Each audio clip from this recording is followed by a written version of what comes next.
পরবর্তী প্রশ্নে দেখো, কিরণ তার আয়ের 45% ব্যয় করে। এখানে মনে রাখবে, যেহেতু আয় ব্যয়ের অঙ্ক, মনে রাখবে যতটা ইনকাম হয় সেটা সমান সমান কিছুটা কি করা হয়, খরচ করে দেওয়া হয়, মানে এক্সপেন্ডিচার, আর কিছুটা মানে বাদ বাকিটা কি করা হয়, সেভিংস করা হয় বা সঞ্চয় করা হয়। তাহলে আয় ইকুয়াল টু ব্যয় প্লাস সঞ্চয়। এখানে দেখো বলছে, যদি আমরা আয়টাকে 100 ধরে নিই, 100 বলছে 45% মানে 45 কি হয়ে যাচ্ছে, ব্যয় হয়ে যাচ্ছে।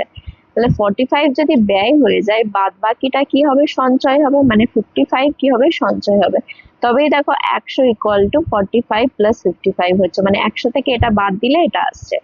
এবার বলছে যে যদি সে 66,000 টাকা সঞ্চয় করে, মানে এই 55 এর অ্যাকচুয়াল ভ্যালুটা কি, 66,000, ঠিক আছে। আর তোমাকে তার আয় মানে হচ্ছে 100 সমান কি হবে সেটা বের করতে হবে।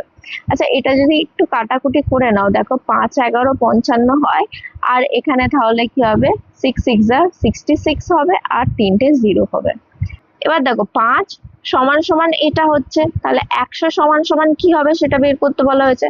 আচ্ছা, 5 থেকে যদি 100-তে আসো, এখান থেকে যদি এখানে আসো, তাহলে কি করতে হবে, ইন্টু 20 করতে হবে। তাহলে এটার সাথেও তুমি যদি ইন্টু 20 করে দাও, তাহলে এখানে কত হয়ে যাবে, তাহলে এখানে হয়ে যাবে 1,20,000 টাকা, মানে অপশন নাম্বার 1 হয়ে যাবে কারেক্ট আনসার। বা এরকমও করতে পারো, 5 ইন্টু 1200 করলে 6,000 হবে, তাহলে 100 ইন্টু 1200 করলে 1,20,000। এভাবেও তোমরা করতে পারো। চলো পরবর্তী প্রশ্ন দেখে নেওয়া যাক।